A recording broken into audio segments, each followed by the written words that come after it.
everybody, happy 2025 and welcome back to the channel. I hope you're all having a great new year so far, and I really do hope this is the best year for you yet. One of my New Year's resolutions is to post more of the things that make me happy, and one of those things is a hobby that I really don't discuss on my social media platforms too much. I do a lot on my Instagram stories, but that kind of is it. And that is reading. I absolutely love to read. So I thought my first video of this year could be my top 10 books that I read in 2024. So that is what we're going to do today in this video. My goal for last year was to read 2 books a month, so 24 books in the year. And I actually managed to read 43. So this is my Goodreads. This is how many books that I read. It says 42, but I did actually read one more, and we will get into that later because it is in my list as to why it's not on my Goodreads. Yeah, this is today's video, so let's go ahead and get into it and discuss my top 10 reads of 2024. Also, if you notice me like looking up and you're like, what's she doing? I'm also trying to film this on my phone for TikTok, so if that's annoying, I'm sorry. So also to say, most of these I did read on my Kindle. However, there are a few that I do have the physical copies for. So if I have the physical copy, I will show you it. If I don't, I'm going to put a little image on the screen of the book that I'm speaking about. Okay, so starting off with number 10 is Happy Place by Emily Henry. This was the second Emily Henry book I've ever read, the first one being Funny Story, which I did like, but this one I really loved. I thought it was so fun, and it just was really heartwarming. It made you feel good. And I think everybody can relate to a place where they feel the happiest, and I really liked this book. So this has my number 10 spot in 2024 of my top 10, so number 10. Number 9 was a physical copy, but I have lent it to my cousin, so I don't actually have it with me. But it was this book, Four Dead Queens by Astrid Schultz. She actually kindly sent this book to me with no requirements to post anything. And I read it straight after I'd read the Sarah J Maas verse, and I loved it. It was so good. It's mostly female leads, which I really enjoyed, and there are so many plot twists. It's fantasy, but with a bit of a thriller spin to it. It's kind of a whodunit meets fantasy world. I thoroughly enjoyed this book. I thought I knew where the storyline was going, and then it just would completely shift, and I would be like, oh my gosh, I had no idea this was going to happen. So really liked that. Big plot twists, and that has my number 9 spot of 2024 books that I read. Number 8 for me was this, Fairy Tale by Stephen King. I have never read a Stephen King book before, and so this was my first time going into his writing. It was very different to what I'm used to in terms of fantasy, but I really enjoyed it. David actually bought me this for Christmas. It was my stocking stuffer, and I read it within just a couple of days. It's very long, it's very descriptive. I don't know if that's like his style of writing, because again, this is the first time I've read a Stephen King, but I felt like it was sometimes overly descriptive. If you find it difficult to imagine things in books, then this probably is good for you, because this tells you everything you need to know about what's in every single room, what's in people's thoughts, things like that. But the story overall, I really loved it. It tugs at your heartstrings, and I really did enjoy this book. So I'm looking forward to reading more Stephen King in 2025. Number 7 for me is different, because I'm a big fantasy and romance girl, but I kept getting told to read this book, and I'm so glad that I did. This is a series, so this is going to the series as a whole as an award. But number 7 on my 2024 books is The Housemaid series by Freida McFadden. Again, I don't read scary, I don't read thriller, I can't watch horror movies because it gives me nightmares, but everyone kept saying, read this book, and I am so glad that I did, because I flew through this whole series. There is 3 and a short story of these books, and I think I read them all within less than a week for sure. But so good. Again, so many plot twists, didn't know what was going to be happening, and I just felt like it captured my attention. It had me on the edge of my seat, it creeped me out a little bit.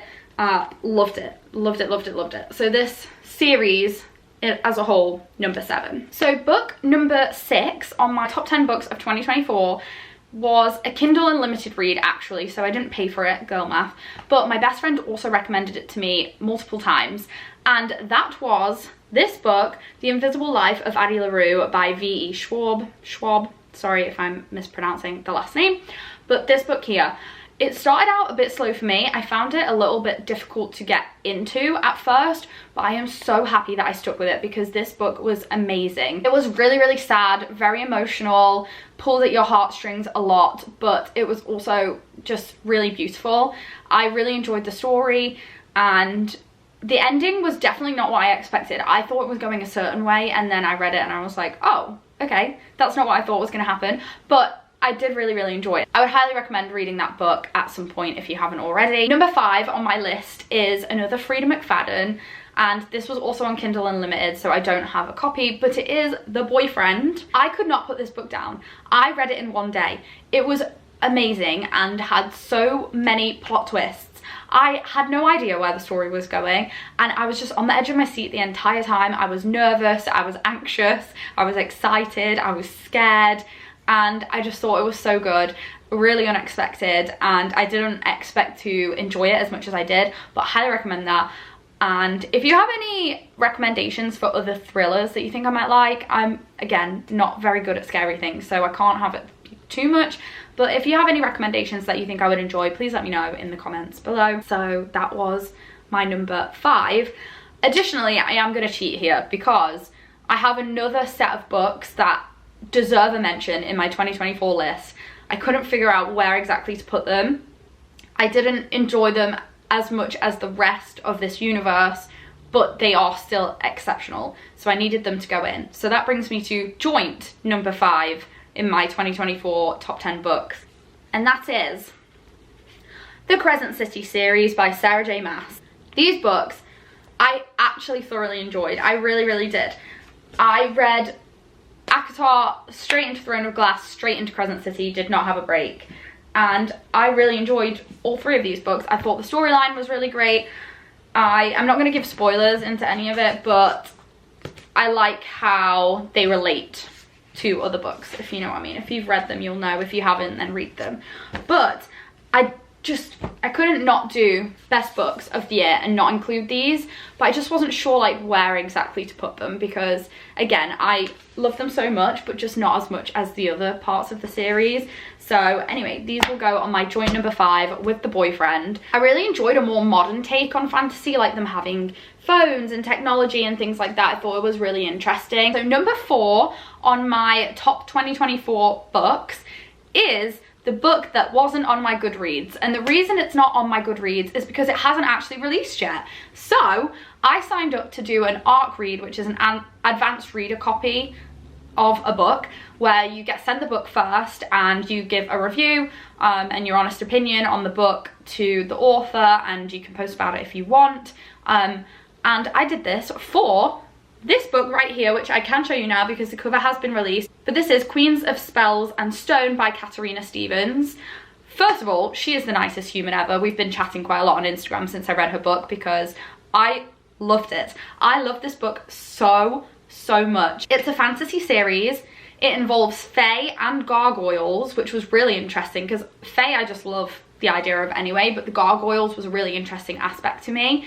The protagonist is a middle-aged woman, which I really liked because I feel like most of the time it's like young women, like very young men, and I love that this was a middle-aged protagonist. There's storylines of fated mates, but with a bit of a twist. A lot of dark female power, loved that. And I just really enjoyed it. I know a book is good when I can't stop thinking about the characters once I've finished it. And that's how I feel. I can't stop thinking about the characters in this book and where they're going to go next. I believe she has already confirmed that it's going to be a series. I don't know how many books it's going to have, but definitely more. And I hope it's a very long series because I thoroughly enjoyed this book. And I just have to tell you about it. I don't have to tell you about it, but I want to tell you about it because I enjoyed it that much. This book does come out on February 15th of this year. You can pre-order it at Waterstones. I'm not sure where else you can pre-order it, probably Kindle because it is available on Kindle. But please get this book. Please read this book. If you like ACOTAR, Throne of Glass, fantasy, romance, mythical creatures, things like that, you should read this book. So add it to your to be read for 2025. We are in to the top 3 of 2024 top 10 books, and all of these are a series. Every single level is a series. Again, I said I did cheat a bit. Okay, this was a really hard top 3 for me. In fact, the top 2 were the hardest part, but I have decided my order, I think. Coming in at number 3, we have the entire ACOTAR series. This was the second set of fantasy books that I read this year, but I think it really sparked a love for fantasy for me, and I know a lot of people feel that way. I know that this year a lot of people read ACOTAR, fell in love with reading again, and now have continued their journey with all these other books. And even though it was the second series that I read, it definitely sparked an interest for me in the world of fantasy. I think prior to that, the only fantasy, well, prior to the first fantasy series that I read, which is coming at number 2, so I'm not going to say it yet, but prior to that, I feel like the only fantasy I'd really ever read was Harry Potter, and I've been reading that yearly, honestly, since I was a child. For as long as I can remember, I've read that once a year, the whole series. I love it so much. This really was the second fantasy world that I was ever diving into, and I just became so attached to them characters. I loved the storyline. There is love, there's adventure, there's action, there's fantasy, obviously, and it's just so interesting. And I really did form such a bond and an attachment to these characters, so much so that when I went home last year, I actually got an ACOTAR tattoo with another set of books, which we will discuss. But I thoroughly enjoyed ACOTAR and love the characters in it, and I can't wait to get another book. I can't believe we're going to get another book, but I'm excited to read that when it comes out.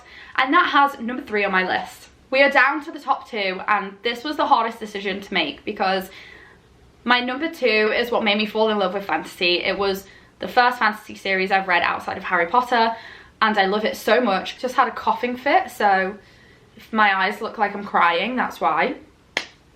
The only reason that I think I've put it number 2 instead of number 1 is that there's only 2 books so far, and it's an uncompleted series, whereas my number 1 is several books, and I believe that it's complete. I don't believe it's gonna get more.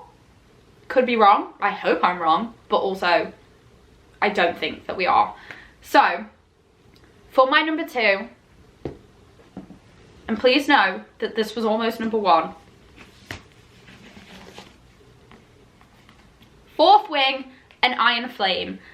And I know a lot of people prefer Fourth Wing and they have problems with Iron Flame. For me personally, Iron Flame was my favourite. I love this book so much. Well, I loved both of them. So also on my tattoo that I just showed you, I have 2 dragons from these books. So I have an ACOTAR and Fourth Wing tattoo combined, which is funny because ACOTAR didn't end up as my number 1. Anyway, this sparked my interest so much. Dragons, fantasy, fighting, love, a bit of spice, a lot of spice maybe. Love them. I cannot wait. The 3rd book for this series releases in just a couple of weeks, the 21st of January actually, and it's called Onyx Storm.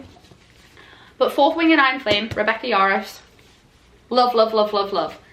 Could not recommend enough for you to read these books. They're addictive, couldn't put them down. I feel like in this book, the main character is a little bit whiny, and I think that's why a lot of people didn't like it as much. But after being a Harry Potter fan for so long, you understand to learn to love the whiny characters, because honestly, I feel like Harry Potter himself is extremely whiny. He always is like, I can do it by myself, when his friends want to help him, and I'm like, just let your friends help you, you know? So kind of similar vibes in this book. You've just got to, you know, look past the main character's whininess. Number 1 joined book boyfriend in here as well, so yes. Read it, please read it. So that brings us to my number 1 rating of the books that I read in 2024. And the grand prize goes to, and if you've seen my jumper, might already give it away. Actually, let me show you my jumper in full first because it's very cool. It says Fire Hearts to whatever end, and it's the Magic Kingdom castle, which is cool. This is from the Lost Bros. So books combined with Disney, my favourite. But if this didn't give it away, or you still have no clue what I'm on about, my number 1 books that I read in 2024 is the Throne of Glass series. I couldn't pick, I could tell you my order of books actually, but I wanted to give the entire series their time to shine. I can't believe she wrote this first book when she was 15 years old. 15! I don't know what I was doing at 15 years old, but it was not writing a book like this, that is for sure. I read ACOTAR first, and then I read this, and as much as I love ACOTAR, This was everything ACOTAR had and more. The storylines in this for me were just so beautiful, so interesting. I was hooked immediately. I needed to find out what was happening to everyone. I love that there were so many different points of views as well, that you were hearing from more characters. I felt like there were plot twists in this as well. It was just so exciting, and I just was hungry for the next book every single time I was reading. When I was reading a book, I was already like, I can't wait to read this book to find out what happens. The last book devastated me.